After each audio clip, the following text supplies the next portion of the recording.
ഭക്ഷണത്തിന്റെ വേസ്റ്റ് നമ്മുടെ പരിസരങ്ങളിൽ അലക്ഷ്യമായി വെതറിയിടാതിരിക്കുക. ഫുഡ് വേസ്റ്റ് അവൈലബിൾ ആണെന്നുണ്ടെങ്കിൽ അത് കഴിക്കാൻ വേണ്ടി എലികൾ വരും, എലികളെ പിടിക്കാൻ വേണ്ടി പാമ്പുകൾ വരും. എലികൾ വന്നു കഴിഞ്ഞാൽ എലികളുടെ ഒരു ബേസിക് സ്വഭാവം എന്ന് പറഞ്ഞു കഴിഞ്ഞാൽ എന്താണ്?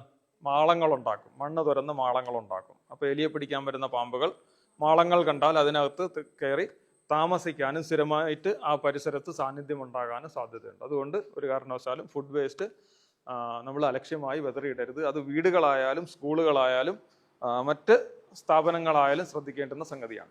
വീടിലേക്ക് ചാഞ്ഞു കിടക്കുന്ന മരങ്ങളുടെ ചില്ലകളുണ്ടെങ്കിൽ പ്രോപ്പറായിട്ട് ക്രോപ്പ് ചെയ്യുക. മരങ്ങളിലൂടെ കയറി വരാൻ സാധിക്കുന്ന പാമ്പുകൾ അതിലൂടെ വരാൻ സാധ്യതയുണ്ട്. പിന്നെ വീടിലേക്ക് പടർത്തിയിട്ടിരിക്കുന്ന വള്ളിച്ചെടികളൊക്കെ ഉണ്ടെങ്കിൽ, ബൊഗൈൻവില്ല പോലെ അല്ലെങ്കിൽ പാഷൻ ഫ്രൂട്ട് പോലുള്ള വള്ളിച്ചെടികൾ ഉണ്ടെങ്കിൽ അത് ക്രോപ്പ് ചെയ്യുക. കാരണം അത് ഏതെങ്കിലും എൻട്രി പോയിന്റുമായിട്ട് കണക്ടിവിറ്റി ഉണ്ടെന്നുണ്ടെങ്കിൽ അതിലൂടെ പാമ്പുകൾ കയറി വരാൻ സാധ്യതയുണ്ട്. അപ്പോൾ ആ ഒരു സംഗതി ബ്ലോക്ക് ചെയ്യുക. വാഷ്റൂമിനൊക്കെ പുറത്തേക്ക് എക്സിറ്റ് പൈപ്പ്സ് ഉണ്ടെന്നുണ്ടെങ്കിൽ അത് നെറ്റ് കൊണ്ടൊക്കെ സീൽ ചെയ്യുക, അല്ലെങ്കിൽ അതിലൂടെയൊക്കെ പാമ്പ് കയറി വരാനുള്ള സാധ്യതയുണ്ട്. വെന്റിലേറ്ററുമായിട്ട് കേബിളുകൾ അല്ലെങ്കിൽ നമ്മുടെ എയർ ഹോളുമായിട്ട് കേബിളുകൾ കണക്റ്റഡ് ആണെന്നുണ്ടെങ്കിൽ അതിലൂടെ കയറി വരാൻ സാധ്യതയുണ്ട്. സർവീസ് വയറുകളോ അല്ലെങ്കിൽ മറ്റേ ഇന്റർനെറ്റിന്റെ കേബിളോ ഒക്കെ എയർ ഹോളിലൂടെയൊക്കെ പാമ്പ് അകത്തേക്ക് പ്രവേശിക്കാൻ സാധ്യതയുണ്ട്.